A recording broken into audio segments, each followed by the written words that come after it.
Maybe if you spent less time worrying about your little flower arrangements and more time being a real wife, I wouldn't have to explain everything twice. Brandon's voice cut through the warm afternoon air, sharp enough to silence the entire backyard. I stood there holding a platter of grilled vegetables, feeling the eyes of his entire family land on me like spotlights. The smell of charcoal and barbecue sauce suddenly made my stomach turn. My name is Brianna, and I am 28 years old. Until that moment at my in-laws' annual summer barbecue in Nashville, I had spent 3 years of marriage convincing myself that the man I married was still somewhere inside the person standing in front of me. But watching him smirk while his relatives shifted uncomfortably in their lawn chairs, something inside me finally cracked. "I was just asking if you wanted me to grab you another drink," I said quietly, trying to keep my voice steady. The platter trembled slightly in my hands. Brandon laughed, but it was the kind of laugh that invited others to join in at my expense.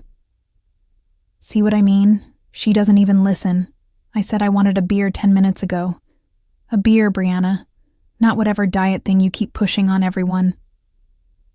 His mother, Constance, let out a small chuckle from her spot under the patio umbrella. His father, Gregory, just shook his head like he was embarrassed for me. The cousins, aunts, and uncles scattered around the backyard either looked away or whispered to each other. I had become the entertainment, and not one of them was going to say a word. That was when I noticed him. Ethan, Brandon's cousin from Atlanta, who I had only met twice before at family functions. He was standing near the fence, arms crossed, watching the scene unfold with an expression I could not quite read. He was not laughing. He was not looking away. "Brandon, that's enough." Ethan's voice was calm but firm, cutting through the awkward silence like a blade. He pushed off from the fence and walked toward us. "She asked you a simple question. There's no reason to talk to her like that." Brandon's expression shifted from smug to annoyed. "Stay out of it, Ethan. This is between me and my wife." "Then maybe treat her like she's your wife and not someone you hired to fetch things." Ethan stopped a few feet away, his jaw tight. "If you don't appreciate her, let her go. I'd die for a woman like her." The backyard went completely still. Even the cicadas seemed to pause their endless humming. I felt my face flush, but not from embarrassment this time. Something else was spreading through my chest, warm and unfamiliar.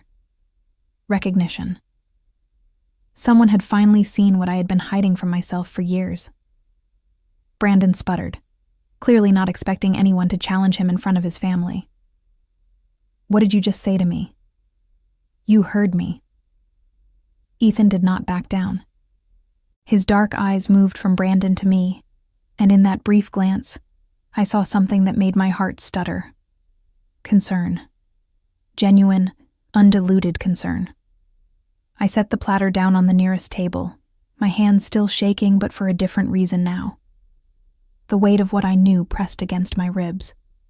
Brandon's affair. The text messages I had discovered 3 months ago on his phone while he was in the shower. The late nights he claimed were work emergencies. The perfume on his collar that was not mine. I had been carrying this secret, hoping it would disappear, hoping he would come back to me, hoping for something that was never going to happen. But standing there in that backyard, watching my husband's face twist with indignation while his cousin defended my honor, I realized something fundamental had shifted. I was done hoping. "Brianna." Brandon's voice was sharp now, commanding. "Go inside and get me that beer. We'll talk about this later." Later. That was always his solution. Push the problem away, deal with it when no one was watching, make me feel like I was the unreasonable one for having feelings. I looked at Ethan, then back at Brandon, and finally at the faces of all these people who had watched my husband humiliate me without saying a single word in my defense. "No," I said softly. Brandon blinked. "Excuse me?" I said no. My voice grew stronger. "I'm not going inside, and we're not talking about this later." The silence that followed felt like the moment before a storm breaks, I did not know exactly what I was going to do next, but I knew with absolute certainty that everything was about to change. Looking back now, I can trace the unraveling of my marriage to a series of small moments I chose to ignore. The way Brandon stopped asking about my day, the distance that grew between us in bed, inch by inch, until we were sleeping like strangers sharing a mattress, the dismissive tone that crept into his voice whenever I talked about my work at Brightvale Landscape Design, the company where I had spent 5 years building a career I was genuinely proud of. I had met Brandon when I was 24, fresh out of a long-term relationship that ended badly and hungry for something stable. He was charming back then, attentive in ways that felt almost overwhelming. He brought me flowers without occasion, remembered the small things I mentioned in passing, and looked at me like I was the most fascinating person in any room. We married after 18 months of dating. My mother had cautioned me that it was too fast, that I barely knew him, but I was convinced I had found my person. Brandon made me feel chosen in a way I had never experienced before. What I did not realize at the time was that his intensity had an expiration date. The first year was good. We moved into a small house on the east side of Nashville, and I threw myself into making it a home. Brandon worked as a regional sales manager for an agricultural equipment company, which meant long hours and occasional travel. I filled the gaps with my own career, pouring energy into designing outdoor spaces for clients who trusted my vision. By the second year, things started to change. Brandon grew irritable when I talked about my projects. He made comments about how my job was not a real job, just playing with plants. At first I laughed it off, thinking he was joking. Then I started to notice that he never asked follow-up questions, never wanted to see photos of finished installations, never celebrated my wins. When I landed the Henderson account, a massive residential redesign that took me 6 months to complete and earned me a promotion, Brandon's response was to ask what was for dinner. I remember standing in our kitchen, still buzzing with excitement from the client's glowing feedback, and watching my husband scroll through his phone without looking up. "That's great, babe," he had said, his voice flat. "So, dinner?" I should have said something then. I should have told him that his indifference hurt, that I needed him to care about the things that mattered to me. Instead, I made pasta and told myself he was just tired from work. The affair started sometime in the second half of year 2. I did not have proof then, just a gnawing feeling in my gut that something was wrong. Brandon started working late more often. He became protective of his phone, angling it away from me whenever a notification popped up. He took calls in the garage and came back inside with excuses that never quite added up. I confronted him once, carefully, trying not to sound accusatory. "Is everything okay at work? You seem stressed?" "Everything's fine," he had said, kissing my forehead like I was a child who needed reassurance. "Just a lot going on right now. Don't worry about it." So I did not worry about it. Or rather, I buried the worry deep enough that I could function, could smile at family dinners, could pretend that my marriage was not slowly dying in front of me. The messages I found 3 months ago changed everything. Brandon had left his phone on the bathroom counter while he showered, and it buzzed with a notification. I glanced at it instinctively, expecting something mundane. What I saw was a text from someone named Vanessa that said, "Last night was incredible. Can't wait to see you again." My hands went cold. I picked up the phone, heart pounding, and scrolled through the conversation. There were dozens of messages spanning weeks, explicit photos, plans to meet at hotels during his business trips, pet names and inside jokes that made my stomach heave. I put the phone back exactly where I found it and walked out of the bathroom on numb legs. When Brandon emerged from the shower, toweling off his hair with that same casual confidence he always had, I told him I was going to run some errands. I drove to a park 3 miles from our house, sat in my car, and cried until I could not breathe. Then I wiped my face, started the engine, and drove back home. I never said a word. For 3 months, I watched my husband lie to my face with practiced ease. I studied his patterns, noted the dates he claimed to be traveling, cross-referenced them with credit card statements he did not know I could access. I built a mental file of evidence while serving him breakfast and asking about his day like nothing had changed. People might wonder why I did not leave immediately. The truth is complicated. Part of me was in shock. Part of me was terrified of what my life would look like without him. And part of me, the part I am least proud of, kept hoping he would stop. That he would choose me. That the man I married would somehow come back. Standing in that backyard, watching Brandon sneer at me while his family averted their eyes, I finally understood that man was never coming back. Maybe he never existed at all. The cousin's eyes found mine again across the suddenly quiet backyard, and I felt the weight of a truth I had been avoiding for months settle into my bones. Ethan knew something. The way he had spoken up. The specific edge in his voice when he challenged Brandon. The almost protective stance he had taken near me since arriving at the barbecue. This was not just a cousin defending family honor. This was something else. Brandon was still sputtering, his face reddening with anger and embarrassment. "Who do you think you are, Ethan? Coming into my parents' house and disrespecting me like that?" "I think I'm someone who was raised to treat women with basic decency," Ethan replied evenly. "Something you seem to have forgotten." The other family members were starting to shift uncomfortably. Gregory had set down his beer and was watching his son with an expression I could not quite decipher. Constance kept looking between Brandon and Ethan like she was waiting for someone to tell her how to react. Brandon's sister, Mallory, had gathered her 2 young children and was herding them toward the house, clearly wanting to remove them from whatever was about to happen. "This is ridiculous." Brandon turned to me, his voice dropping to something that was probably meant to sound reasonable, but came out as a threat. "Brianna, let's go home. We're leaving." I did not move. "Brianna." His tone sharpened. "I said we're leaving. Now." "I heard you." My voice came out steadier than I expected. "I'm not ready to leave." Brandon's jaw tightened. This was new territory for us.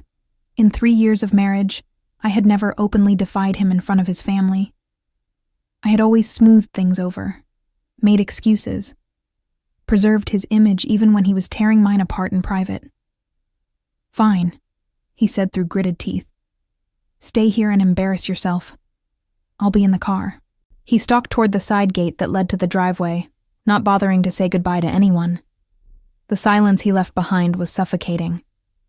I could feel everyone waiting for me to follow him, to apologize for the scene, to restore the comfortable fiction that everything was normal. But I was so tired of carrying that weight. "I'm sorry," Constance finally said, her voice thin. "I don't know what's gotten into him today." I looked at my mother-in-law, this woman who had watched her son belittle me countless times without ever saying a word, and felt something close to pity. "Yes, you do," I said quietly. "You all do." No one responded. The accusation hung in the air, undeniable and uncomfortable. Ethan appeared at my side, his presence warm and solid. "Can I talk to you for a minute?"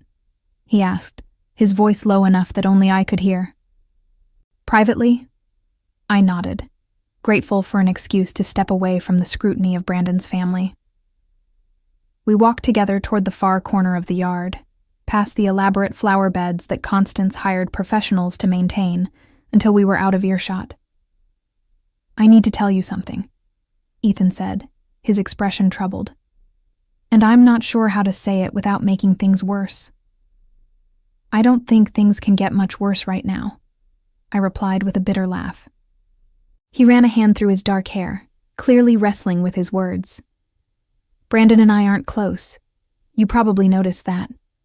We grew up on opposite ends of the family, saw each other maybe once a year at most. But I still hear things. Family talks, you know?" I waited, my heart beginning to race. "A few months ago, I was at a work conference in Dallas. Brandon was there too, same hotel, different event. I ran into him in the lobby." Ethan paused, his jaw tightening. He was with a woman. Not you. And they weren't exactly being discreet about what they were doing there together. The confirmation hit me like a physical blow, even though I already knew.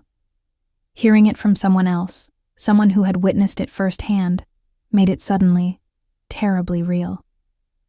"I'm sorry," Ethan continued, his voice rough with genuine regret. "I should have said something sooner. I didn't know how to bring it up, or if it was even my place. But after what just happened, watching him talk to you like that in front of everyone..." He shook his head. "You deserve to know that you're not crazy. Whatever you've been feeling, whatever doubts you've had about him, they're justified." I felt tears prick at my eyes, but I refused to let them fall. Not here. Not yet. "Her name is Vanessa," I said flatly. "I found the messages 3 months ago. I know everything." Ethan's eyes widened slightly. "You knew? And you stayed?" "I stayed because I was scared. The admission cost me something, but it also felt like releasing a breath I had been holding for too long. I stayed because I thought maybe if I was patient enough, good enough, he would change. I stayed because leaving felt like failing." "It's not failing to walk away from someone who doesn't value you," Ethan said firmly. "It's surviving." I looked at him then. Really looked at him. The earnest concern in his eyes, the way he stood close enough to offer support, but far enough to respect my space. The simple fact that he had been the only person to speak up for me all afternoon. This man, who I barely knew, had shown me more respect in 10 minutes than my husband had in the past year. Something shifted inside me. Not a decision exactly, but the clearing away of fog that had kept me from seeing the path forward. I knew what I needed to do now. The only question was whether I was brave enough to do it. From the driveway, I heard Brandon's car horn honk impatiently. "He's waiting," Ethan said, though his tone made it clear he was not suggesting I go. I straightened my shoulders and lifted my chin. "Let him wait." The car horn honked again, longer this time, more insistent. I could picture Brandon sitting behind the wheel, his face flushed with anger, convinced that I would come running the moment he summoned me. That was how it had always worked before. He would make a demand, and I would comply. He would raise his voice, and I would lower mine. The dance was so familiar that I had stopped noticing we were even doing it. But something had fundamentally changed in the last hour. Maybe it was Ethan's defense of me, the first time anyone in Brandon's family had acknowledged that his behavior was wrong. Maybe it was finally hearing confirmation of the affair from someone who had witnessed it firsthand. Or maybe I had simply reached the end of a rope I did not even realize I had been clinging to. "You should go back to the party," I told Ethan. "I don't want to cause more drama for you with the family." He shook his head. "I'm not worried about that. I'm worried about you." He paused, seeming to weigh his next words carefully. "What are you going to do?" It was a simple question, but it contained multitudes. What was I going to do about Brandon waiting in the car? What was I going to do about our marriage?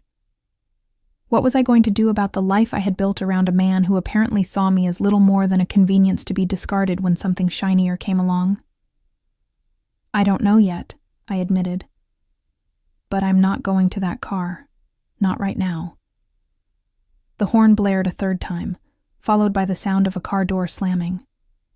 Footsteps on gravel. Brandon appeared around the corner of the house, his face a storm cloud of fury. "What the hell, Brianna? I've been waiting for 15 minutes. We're leaving, now."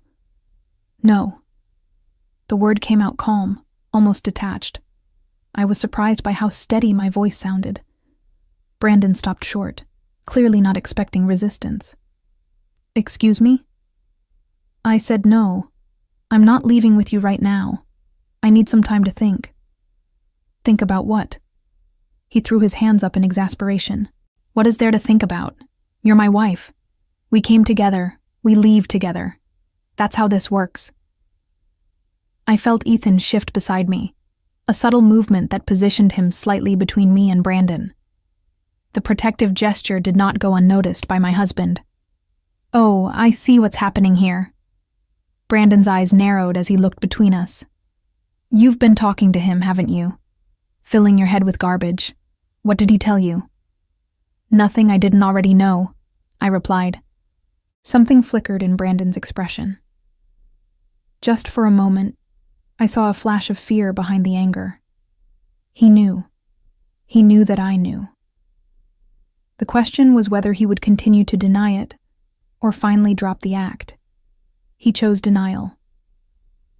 "I don't know what you think you know, but you're being ridiculous. This whole scene is embarrassing. My entire family is watching." He gestured vaguely toward the backyard, where I could see several relatives hovering near the patio, clearly trying to observe without being obvious about it. "Good," I said. "Maybe they should see who you really are." Brandon's face went from red to nearly purple.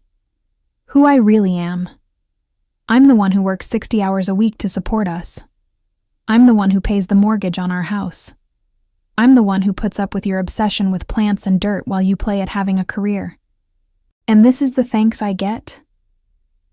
The old Brianna would have crumbled under this assault. She would have felt the familiar shame of being called out, would have questioned whether she was being unreasonable, would have apologized just to make the conflict stop. But I was not the old Brianna anymore.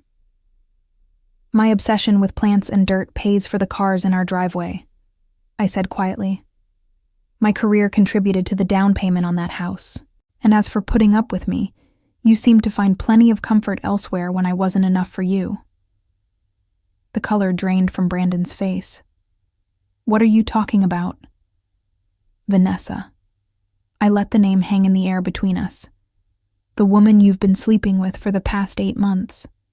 The one you meet at hotels during your business trips. The one who sends you photos that would make your mother faint." Brandon's mouth opened and closed several times, but no words came out.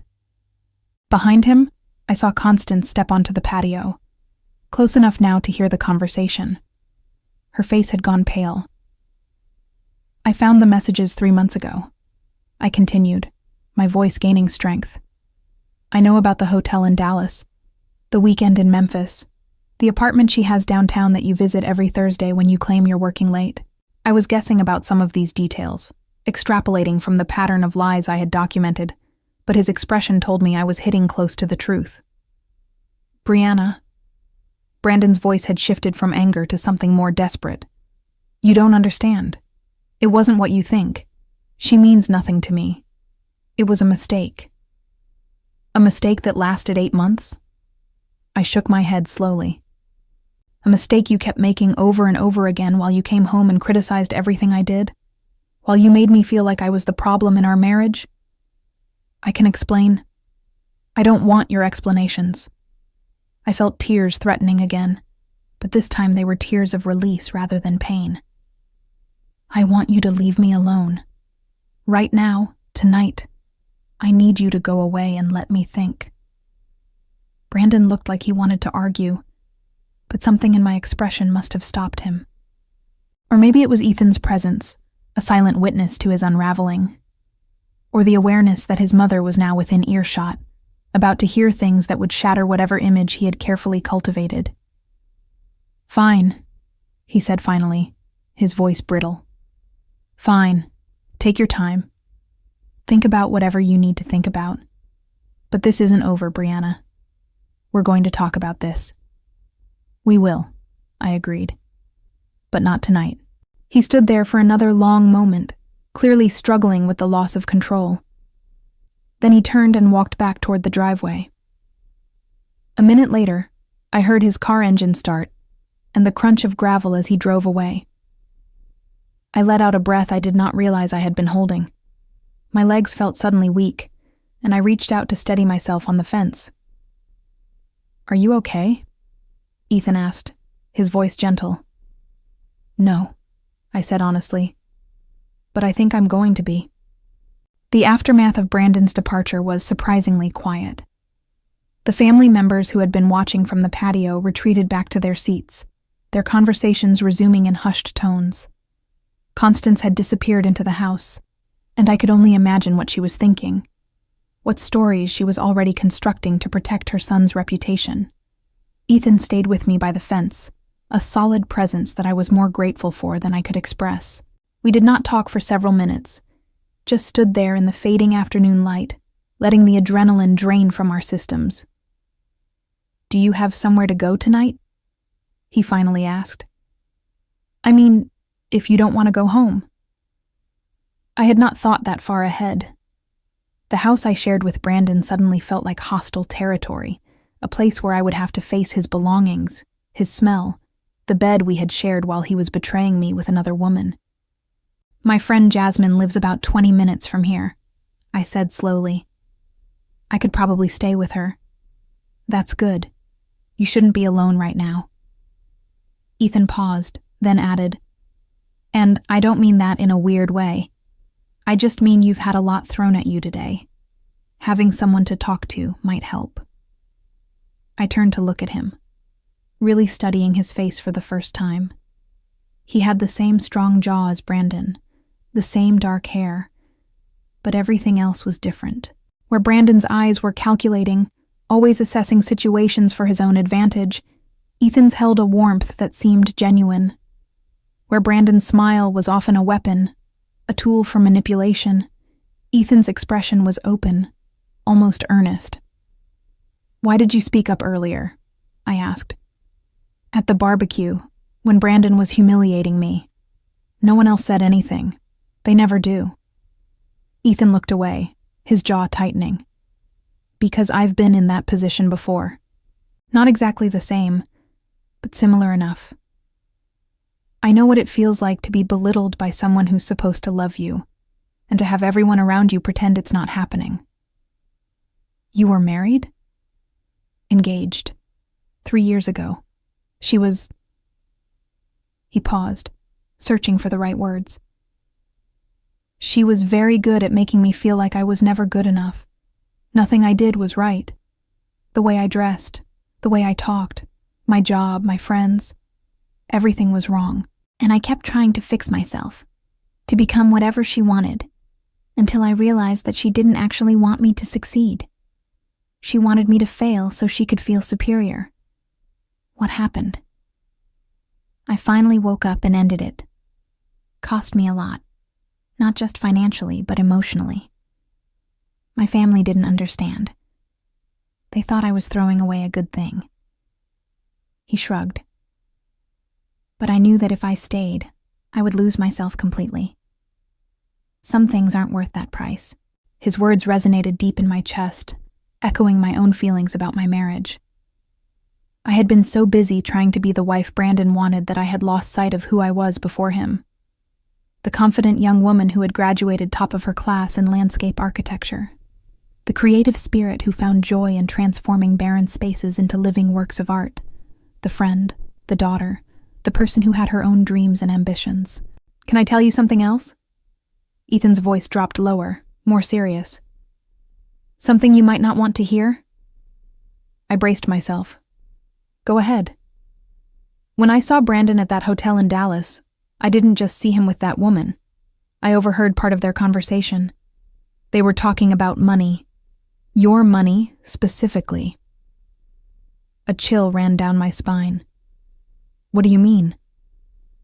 "The woman, Vanessa, she was asking him about your finances, how much you made at your job, what assets you had, whether there was a prenup. And Brandon was telling her everything. He even mentioned some investment account you had opened, said he was planning to transfer funds from it." My blood went cold.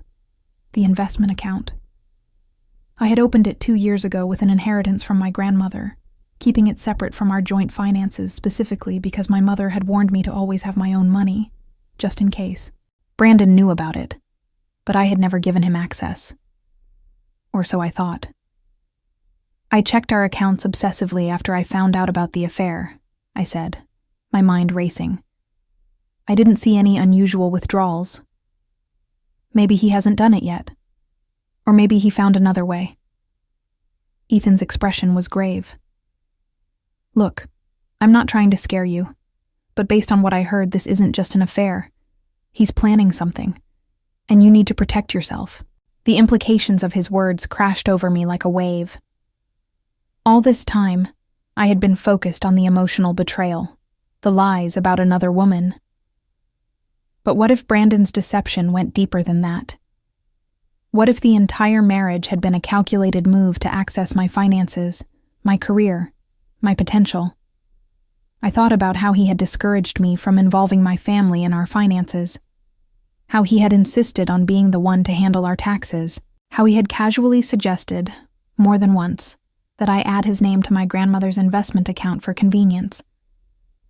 "I need to talk to a lawyer," I said, the words feeling surreal even as I spoke them. "Tomorrow. First thing." "That's smart." Ethan nodded. "Do you want me to come with you? For support?" I hesitated. A few hours ago, I barely knew this man. Now he was offering to accompany me to meet with a divorce attorney. The speed of everything felt dizzying. "Let me think about it," I said finally. "But thank you. For everything today. You didn't have to get involved, and you did anyway." "Yes, I did." His voice was firm. "Someone should have stood up for you a long time ago. I'm just sorry it took this long." The sun was beginning to set, painting the sky in shades of orange and pink that would have made me reach for my camera on any other day. But beauty felt irrelevant right now, drowned out by the weight of everything I had learned in the past few hours. Ethan had offered to drive me to Jasmine's house, and after a moment of internal debate, I accepted. My own car was parked at Brandon's parents' house, and the thought of going back inside to get my keys, of facing Constance and the rest of the family, felt unbearable. We walked to his rental car in silence, the gravel crunching beneath our feet. I could feel eyes on us from the house, probably relatives peering through curtains, desperate to piece together the drama they had witnessed. Let them look. Let them gossip. I was beyond caring about their opinions. In the car, with the air conditioning humming softly and the familiar streets of Nashville passing by outside the window, I felt something close to calm settle over me. Not peace, exactly. More like the stillness that comes after a storm, when the destruction is visible but the chaos has passed. "Can I ask you something?" I said, breaking the silence. "Anything. When you said that thing earlier, about dying for a woman like me, did you mean it? Or were you just trying to provoke Brandon?" Ethan was quiet for a moment, his eyes fixed on the road. "I meant it," he said finally. "Not in a romantic way, not like that. I barely know you, but I meant it in the sense that you deserve someone who sees your worth, who appreciates what you bring to a relationship, who would go to the ends of the earth to make you feel valued." He glanced at me briefly. "You deserve that, Brianna. Everyone does." His words settled into me, filling spaces I had not realized were empty. For so long, I had accepted Brandon's version of reality, his constant implication that I was lucky to have him, that no one else would want me, that my contributions were inferior to his. Hearing someone articulate the opposite, even a relative stranger, felt like stepping into sunlight after years in a dark room. "Thank you," I said softly, "for saying that. It's just the truth." We drove the rest of the way in comfortable silence. When we pulled up to Jasmine's townhouse, I could see lights on inside, and I felt a wave of relief that she was home. "Are you going to be okay from here?" Ethan asked as I unbuckled my seatbelt. "I think so." I paused with my hand on the door handle. "Listen, I know we barely know each other, but what you did today, it changed something for me. It made me realize that I've been accepting treatment I never should have tolerated. So thank you for that." He nodded slowly. "If you need anything at all, here's my number." He pulled out his phone, and I gave him mine. A moment later, my phone buzzed with his contact information. "I'll let you know how the lawyer meeting goes," I said. "Please do." And Brianna? He waited until I met his eyes. Be careful.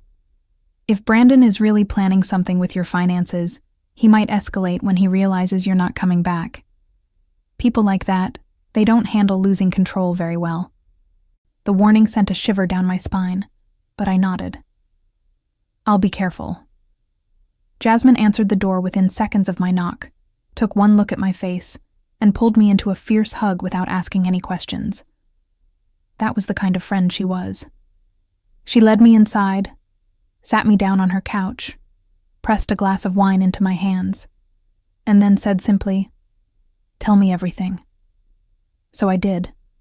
I told her about the barbecue, about Brandon's humiliation, about Ethan's intervention.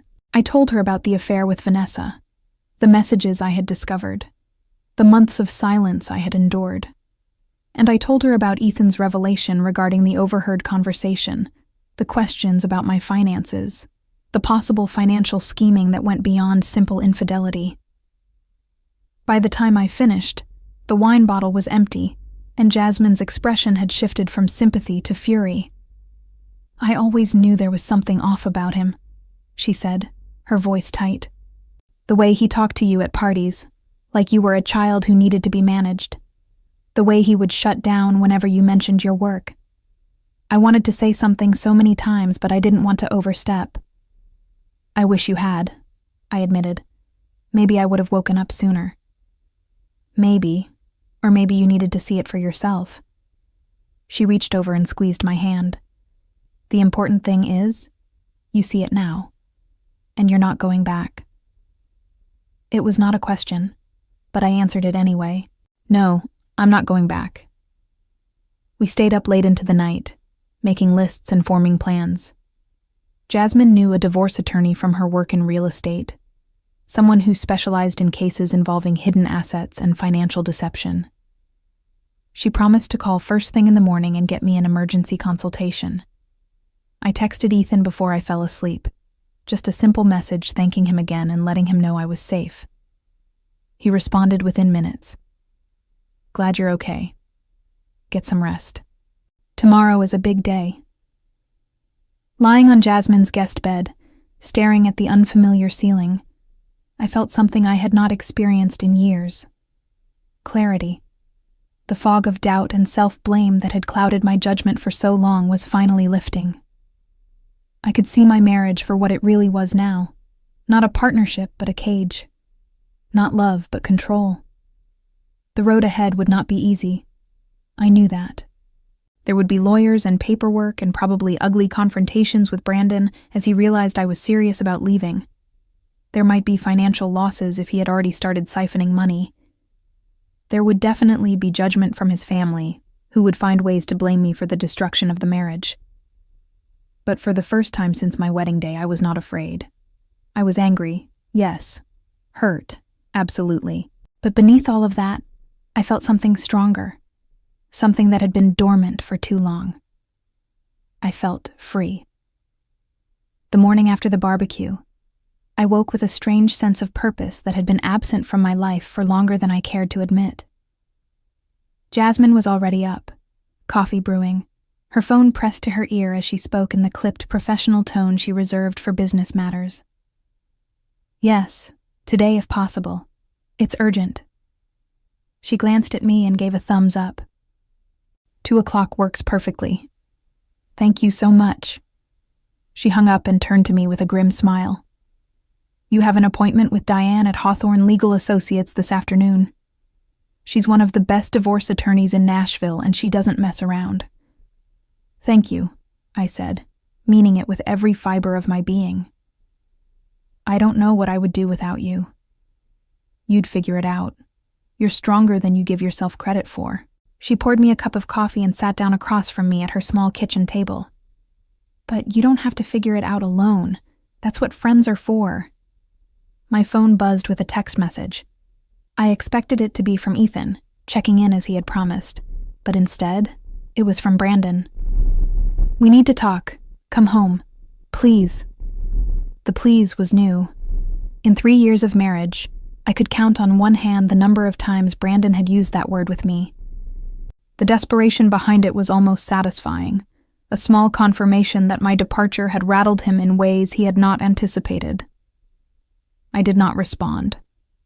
Another message came through seconds later. I know I messed up. I can explain everything. Just give me a chance. Then another. Brianna, answer me. This is ridiculous. You're my wife. And another. Fine. If you won't come home, I'm coming to find you.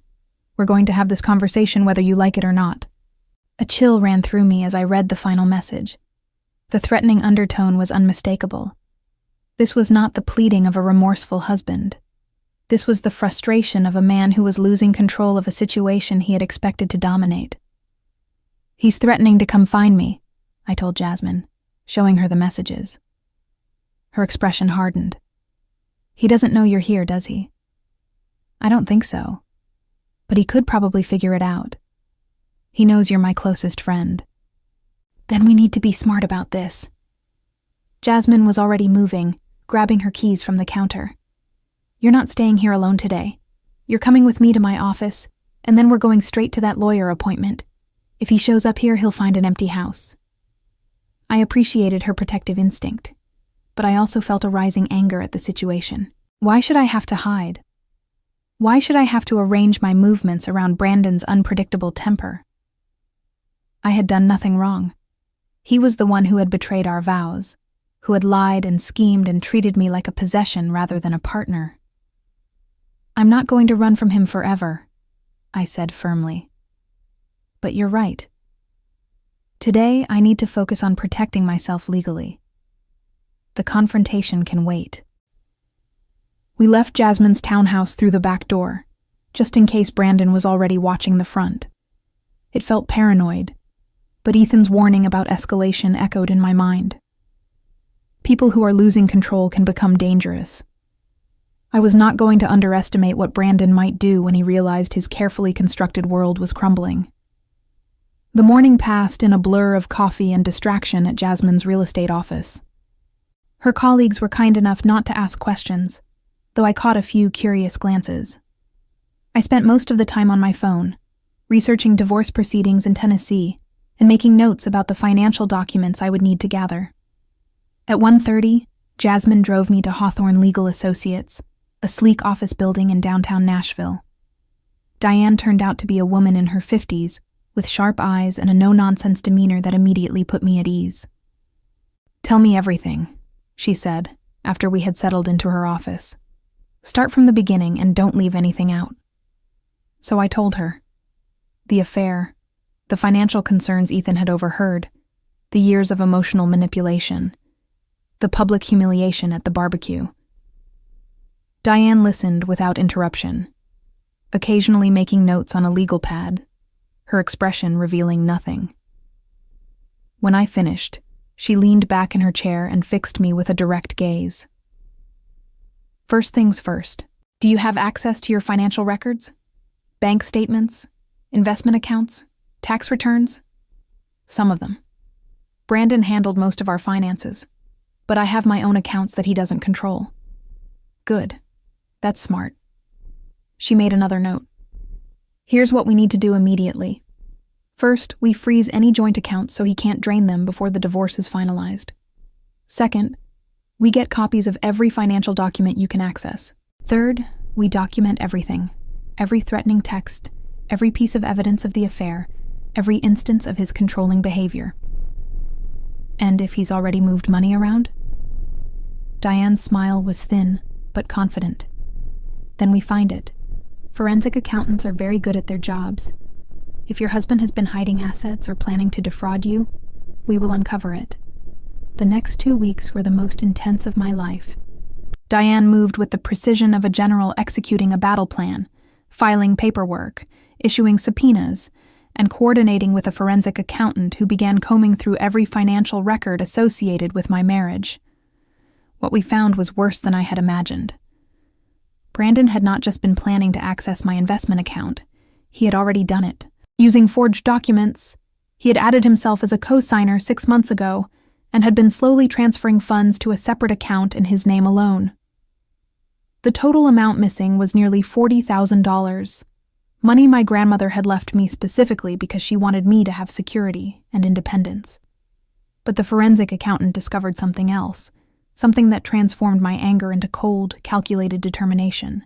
The account Brandon had been funneling money into was not just in his name. It was jointly held with Vanessa. They were planning a future together, using my money. "This changes everything," Diane said when she delivered the news. "We're not just looking at divorce now. We're looking at fraud. Criminal fraud."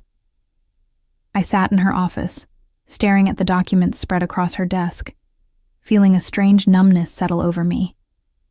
Part of me wanted to cry. Part of me wanted to scream. But a larger part, a part that had been growing stronger every day since I left that barbecue, wanted justice. "What are my options?" I asked. "We can pursue this through civil court as part of the divorce proceedings, or we can involve law enforcement. Given the amount of money and the clear evidence of forgery, I would recommend both." "Do it." My voice was steady. "I want him to face consequences for what he's done." Diane nodded approvingly. "I was hoping you'd say that." The following days were a whirlwind of legal activity. I filed a police report documenting the fraud. Diane served Brandon with divorce papers that included a detailed accounting of the missing funds and a demand for their immediate return. And I finally changed the locks on the house that was in my name, because I had inherited it from my grandmother along with the investment account. Brandon had been living in my house, spending my money, and planning to leave me for another woman. The irony was not lost on me. His reaction to the divorce papers was predictable. He called me 17 times in 1 hour, leaving increasingly frantic voicemails that ranged from pleading to threatening. When I did not respond, he showed up at Jasmine's townhouse, pounding on the door and demanding to speak with me. Jasmine called the police. They escorted him away with a warning, and Diane immediately filed for a restraining order. Throughout all of this, Ethan remained a steady presence. We texted daily, and he called every few nights to check on my well-being. He had returned to Atlanta after the barbecue, but made it clear that he was available if I needed anything. His support was uncomplicated and genuine, asking nothing in return, expecting nothing from me except that I take care of myself. "How are you holding up?" he asked during one of our evening calls. "Better than I expected," I admitted. "Having a plan helps. Knowing that he's going to face real consequences helps more. You're handling this with incredible strength. I hope you know that." I don't feel strong. I feel angry and tired and sad sometimes when I think about how much time I wasted on someone who never really loved me. "Those feelings make sense," Ethan said gently. "But you're not wasting time anymore. You're building a new life. That's something to be proud of." His words stayed with me long after we hung up. Building a new life. It sounded daunting, but also exhilarating. For the first time in years, my future was not determined by Brandon's expectations or demands. It was mine to shape however I chose. The final confrontation came 3 weeks after the barbecue, in the courtroom where our divorce proceedings were being heard. Brandon sat at the opposite table with his own attorney, his face a mask of barely contained fury. Vanessa was notably absent, having apparently fled town when she learned that criminal charges were being considered against both of them for the fraud. Diane presented our case with devastating precision. The forged documents, the bank records showing systematic transfers, the joint account with Vanessa, the timeline of deception that stretched back nearly a year. By the time she finished, even Brandon's attorney looked defeated. The judge's ruling was everything I had hoped for. Brandon was ordered to return all misappropriated funds immediately, plus interest. He was stripped of any claim to the house or my personal assets. And most satisfying of all, the court referred the matter to the district attorney's office for criminal prosecution. As the judge delivered the verdict, I watched Brandon's face crumble. The arrogance that had defined him for so long dissolved into something smaller, more pathetic. He looked like a man watching his entire world collapse. And in that moment, I felt no sympathy, only vindication. "This isn't over," he hissed as we filed out of the courtroom. "You think you've won, but you haven't. I'll appeal. I'll fight this." I stopped and turned to face him, meeting his eyes without flinching. "No, you won't. Because if you do, every piece of evidence we have goes public. The affair, the fraud, all of it. Your family, your colleagues, everyone you've ever tried to impress will know exactly who you are." His face went pale. "You wouldn't. Try me." I held his gaze for a long moment, watching the fight drain out of him. Then I turned and walked away, leaving him standing alone in the courthouse hallway. Outside, the Nashville sun was warm on my face. Jasmine was waiting on the steps, and she cheered when she saw my expression. "We won. We won." She hugged me fiercely, and I let myself sink into the embrace, feeling the tension of the past weeks finally begin to release. It was over. Not the healing, not the work of rebuilding my life, but the battle. The war I had not even known I was fighting until Ethan spoke up at that barbecue and showed me that I deserved better. Speaking of Ethan, my phone buzzed with a text from him. "How did it go?" I smiled as I typed my response. "Better than I could have imagined. Thank you for everything." His reply came quickly. "You did all the hard work. I just gave you a push." That evening, I sat on the porch of my grandmother's house, my house, watching the sunset paint the sky in shades of gold and amber. The air smelled like honeysuckle and fresh-cut grass, scents that reminded me of childhood summers spent in this very spot, dreaming about the life I would someday build, the life I was finally building now. Ethan called as the last light faded from the sky. We talked for over an hour, about everything and nothing, about his work in Atlanta and my plans for expanding my landscape design business, about the future and what it might hold. There was no pressure, no expectations, just the easy conversation of two people who had found an unexpected connection in the midst of chaos. "I'm thinking about coming back to Nashville next month," he said near the end of our call. "There's a project I'm consulting on. Maybe we could get dinner?" I smiled into the phone. "I'd like that." After we hung up, I stayed on the porch for a while longer, letting the night settle around me. The crickets sang their endless song, and somewhere in the distance, a dog barked. Ordinary sounds of an ordinary evening, and yet nothing felt ordinary anymore. Everything felt possible. The months that followed brought the justice I had fought for. Brandon pleaded guilty to fraud charges rather than face a trial, receiving 2 years of probation, mandatory restitution, and a felony record that would follow him for the rest of his life. His career in sales collapsed when his employer learned of the conviction, and last I heard, he was working at a car dealership in a small town 2 hours outside Nashville, living in a cramped apartment and dodging calls from creditors. Vanessa had disappeared entirely, leaving him to face the consequences alone, proving that their grand plans for a future together had been as hollow as his vows to me. Constance and Gregory, humiliated by the scandal, had retreated into denial, insisting to anyone who would listen that their son had been entrapped. But fewer and fewer people believed them as the details became public. As for me, I sit here now, 6 months later, in a thriving business I built with my own hands, surrounded by friends who never doubted my worth, and exploring something new and hopeful with a man who saw my value when I had forgotten it myself. Looking back on everything that happened, I realized that the moment Brandon tried to mock me into silence at that barbecue was actually the moment my real life began, and I would not trade that painful awakening for anything in the world.